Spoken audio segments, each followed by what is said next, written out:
नमस्कार दर्शक बंधु welcome to my channel education Odisha. तेबे फ्रेंड्स ए वीडियो मु आपण मानन पय नै एसी अंतर्जातीय मातृभाषा दिवस उपर एक सुंदर भाषणटी। तेबे चलंतु आरंभ करिबा भाषणटी। ता पूर्वरु जदि चैनल रे न्यू अटंती तेबे सब्सक्राइब करी बेल आइकन को प्रेस करि दियंतु। चलंतु आरंभ करिबा भाषणटी। सम्माननीय सभापति महोदय, मोर पूज्य गुरुजी और गुरुमा वृंद एवं मोर प्रिय सान बड़ भाई और भौणी माने समस्तंकु मोर सादर प्रणाम और शुभ सकाळ। आज आम एठारे एक गर्व और सम्मानर दिन जहाँकि अंतर्जातीय मातृभाषा दिवस पालन करने समावेश होइछु। प्रतिवर्ष फेब्रुआरी 21 तारिख में समग्र विश्व में यही दिनटी पालन करा जाए। यही दिन आमको आमर मातृभाषार गुरुत्व, मूल्यबोध और गौरव विषय में सचेतन कराए। मातृभाषा हेउछि आमर प्रथम भाषा। आमे जन्म हेबा परे माँ को मुखरु जो भाषा शुणुचु सेही हेउछि आमर मातृभाषा। यह केवल आमर कथा हेबार माध्यम नुहे, यह आमर भावना, आमर संस्कृति और आमर परिचयर आधार। मातृभाषा माध्यम रे आमे आमर माँ बापा परिवार और समाज सहित जड़ित रहू। मातृभाषा हेउछि आमर चिंताधारार भित्ति।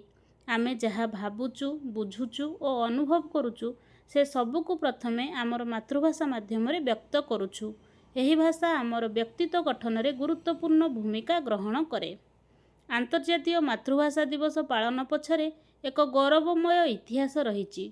1952 मसीह बंगलादेशर छात्र और युवा माने निजर मातृभाषा बंगला को सरकारी स्वीकृति देवाई आंदोलन करथिले। ସେହି आंदोलन समय अनेक छात्र निजर जीवन बलिदान देइथिले।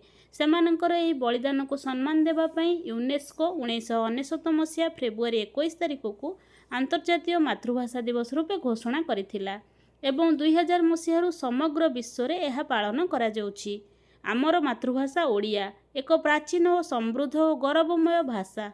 ओडिया भाषार एक श्रेष्ठ साहित्य परंपरा अछि। यही भाषा रे अनेक महान कवि और लेखक यथा सारला दास, उपेन्द्र भंज, फकीरमोहन सेनापति, गंगाधर मेहर, मधुसूदन राव अनेक अमूल्य साहित्य सृष्टि करिसंती। सेमानकर रचना आम भाषा को समृद्ध करिछि। आमे गर्व करबा उचित जे ओडिया भाषा को भारत सरकार 2014 मसीह शास्त्रीय भाषा बा क्लासिकल लैंग्वेज भावे स्वीकृति देइछंती। यह आम पई गौरवर विषय। तेणु आजिर जुगरे आमे अनेक भाषा शिखुचु यथा इंग्राजी, हिंदी इत्यादि। यह भल कथा, कारण अन्य भाषा शिखिले आमर ज्ञान वृद्धि हुए, किंतु आमे केबे मध्य निज मातृभाषा को भूलिबा उचित नुहे। जो व्यक्ति निज मातृभाषा को सम्मान करे से निज संस्कृति को सम्मान करे। मातृभाषा आमको आमर परंपरा, आमर इतिहास और आमर मूल सहित जोड़ी रखे। जदि आमे निज मातृभाषा को भूली जाऊ तेबे आमे आमर परिचय को हराइबा। सेथिबाई आमर दायित्व हेउछि निजर मातृभाषा को सम्मान करिबा, व्यवहार करिबा और एहार उन्नति पाई प्रयास करिबा। आमे घरे, विद्यालय रे और समाज रे ओडिया भाषा रे कथा हेबा, ओडिया पुस्तक पढ़िबा, ओडिया रे लेखिबा और ओडिया साहित्य को भल पाइबा उचित। एहा माध्यम रे आमे आमर भाषा को सुरक्षित रखि परिबा। प्रिय सांग माने, आजिर एही पवित्र दिन रे आमे समस्ते संकल्प नेबा आमे निजर मातृभाषा को सम्मान करिबा, एहा को भल पाइबा एवं एहार गौरव को अविकल रखिबा।